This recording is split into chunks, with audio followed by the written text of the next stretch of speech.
Lad os se.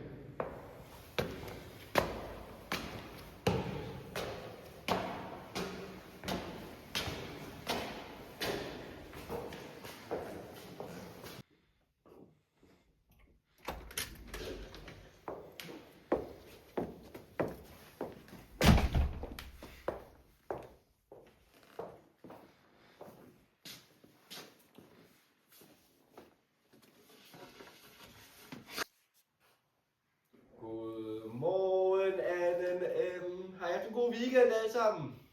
Ja!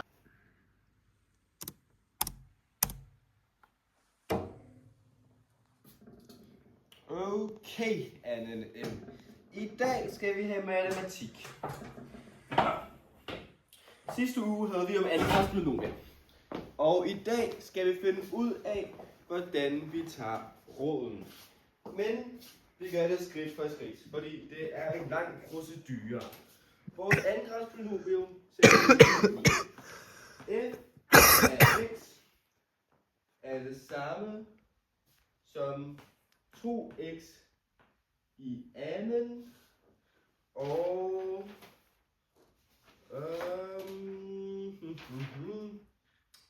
ja, minus 4x minus 16.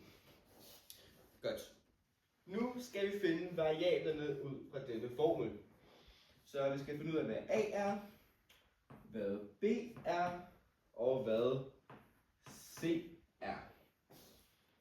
Og du kan faktisk bare sætte den sådan der. 2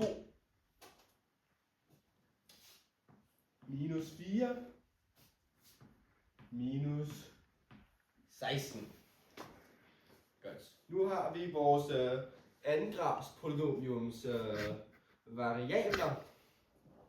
Og for at finde ud af roden, eller roderne, som vi jo skal finde ud af nu, skal vi bruge en formel. Vi skal nemlig finde diskriminanten. Og det gør vi ved hjælp af denne formel. Skal jeg måske ikke lige... Nej, det skal jeg ikke. D er det samme som b i anden gange minus 4 gange a gange c. Ikke? Ja. Jo. Så simpelt kan vi bare indsætte alle vores værdier. DE er det samme som b var minus 4 i anden minus 4 gange a var 2 gange minus 16. Kan man se i bagerste række, hvad der står i tavlen? Ja, totalt meget. Okay. Så jeg tror, jeg skruer videre heroppe nu, så vi kan se det bedre. Eller hvad? Jamen, det er så fint. Så vi regner formlen ud.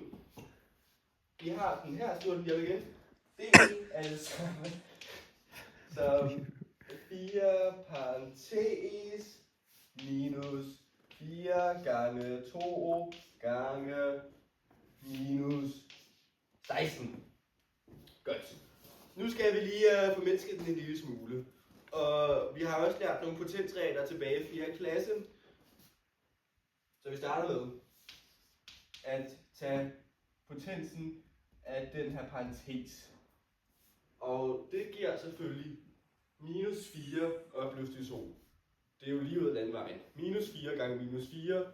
Hvad er det? Det er minus 16. Forkert. Det er 16, fordi minus gange minus er lige med plus.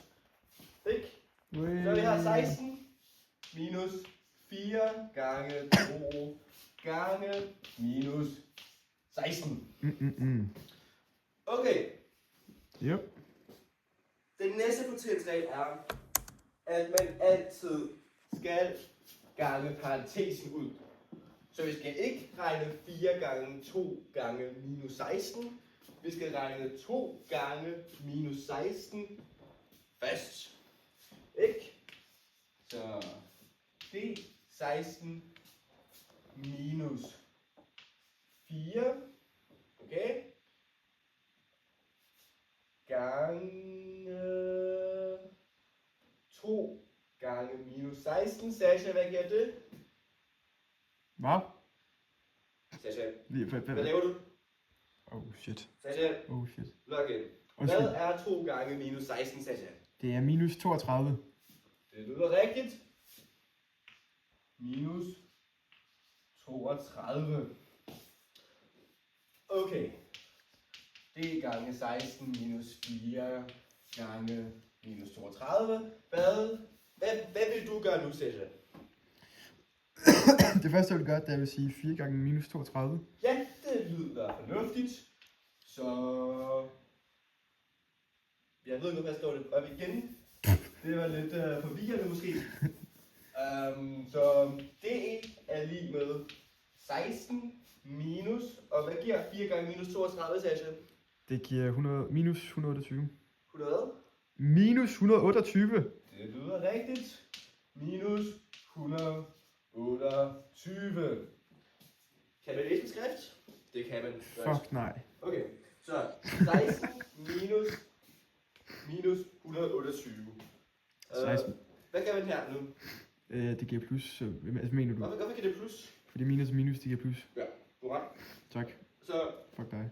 hvad gør vi nu? Hvad giver det? Hvad er svaret? Hvad er D? Jamen, det er, der må lige hovedregne, det er 144. 144? Ja. Så lader vi lige matematiklæreren regne det ud i hovedet for dig, fordi jeg tror ikke, at det er rigtigt. Vi har 16 minus 128. Minus og minus giver plus, Niklas. Du har ret. Det giver... Ja, du har ret. Idiot. Ja, det er lige med 104. Yes. Okay, 20. så nu har vi diskriminanten. Ja. Men tror I, at vi er færdige nu? Tror I det? Sasha, hvad laver du? Sasha. Respect the brand. Sasha, slap Respect the brand. Sasha, nej. Godt. Efter en lille kort middagslur, regner vi videre.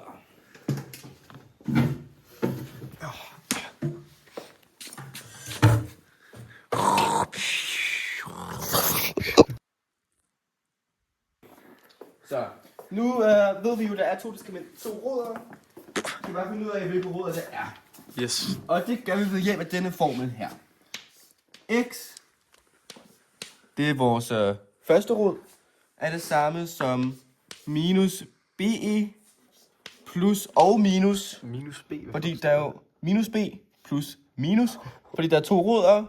Og så... hvad er det? Kunne det være det? Sorry, Kasper. Videre.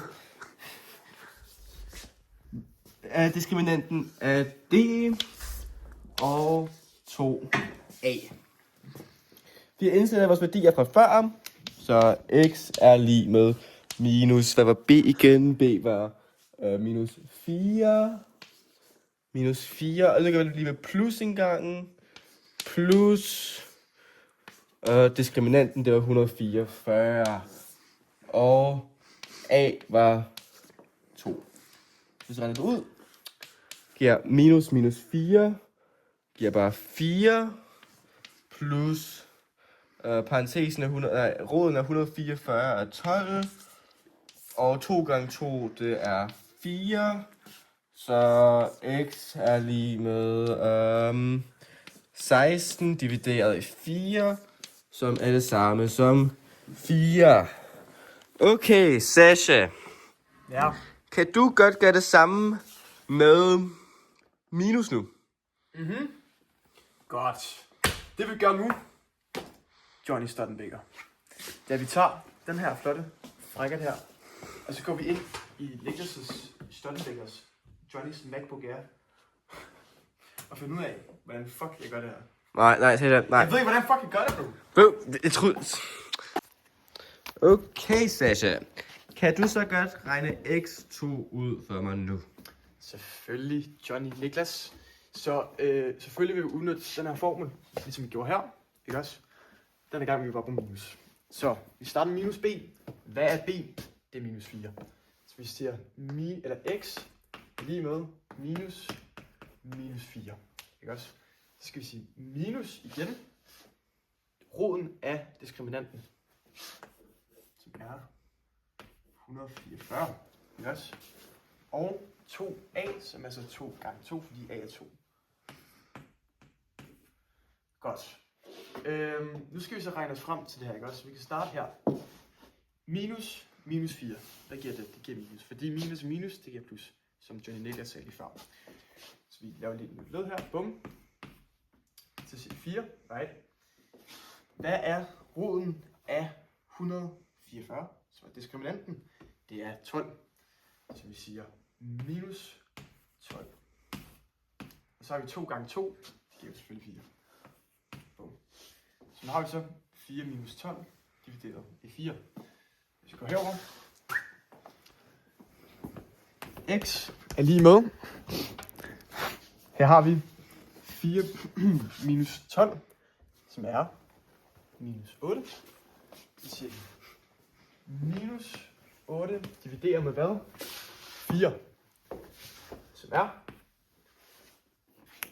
minus 2. Så x er lige med minus 2. Okay, så vores to rødder er x4 og x minus 2. Ikke også, Sasha? Ja. Sasha, kom i gang. Sasha, kom nu, Sasha. Undskyld, ja. Undskyld, Johnny. Niklas. Så nu skal vi fakturere. Ikke også? Og hvordan gør vi det, Johnny? Det er det spørgsmål. Måden vi gør det på, det er, at vi skriver formlen op. Hvilket ser sådan her ud. F og x, det er x der, ikke også? Er lige med. Skriv lidt pænere. Undskyld. A, x minus x1 og x minus x2. Vi kender jo selvfølgelig de her værdier. Vi ved, hvad a er, vi ved, hvad x1 er, vi ved, hvad x2 er. Så skriv dem lige hurtigt op. A er lige med 2. x1 er lige med minus 2.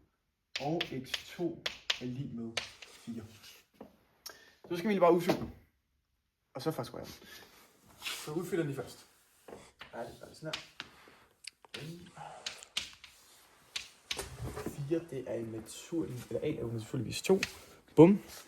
Og så siger vi x minus x1, og x1 er jo ligesom minus 2. Så laver vi lige parentes her. Ja. Og hvad var x2? Det var naturligvis 4. Yes. Så, hvad gør vi nu? Det er en ret simpel proces. Vi kigger på den her ligning, og så tænker vi, what the fuck is going on here? And what is going on here is that vi siger, det eneste vi egentlig gør her, det eneste vi kan gøre, eller det eneste, hvis der skal til for at fakturere den, det er, at vi siger minus 2.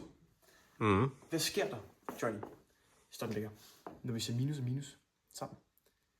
Det er plus. Det er rigtigt. Godt gået. Ikke også? Så gør vi sådan her. Bum. 2. Skal vi 12. Og x.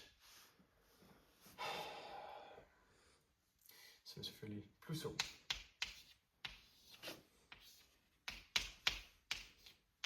Bum. This is how we do it. Ja, det er så fakturering.